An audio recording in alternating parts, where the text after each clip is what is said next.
Boarding वाला सब की करे छे अपने के कि बेसी विद्यार्थी कुछ के ढौआ तो लेबे करे छे, विद्यार्थी बेसी कुछ के भविष्य के साथ खिलवाड़ कर रहल छे। एक्सीडेंट भेले तो कितने बच्चा मरते।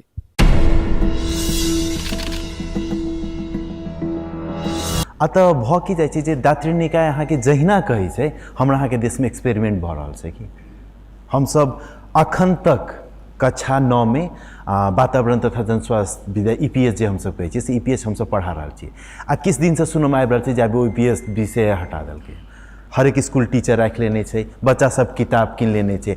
अब एहि शैक्षिक सत्र शुरू भेला 2 महीना भ गेलैया। अब अखन 2 महीना के बाद आबि रहल छै जे जनसंख्या वातावरण विषय हटि गेलै।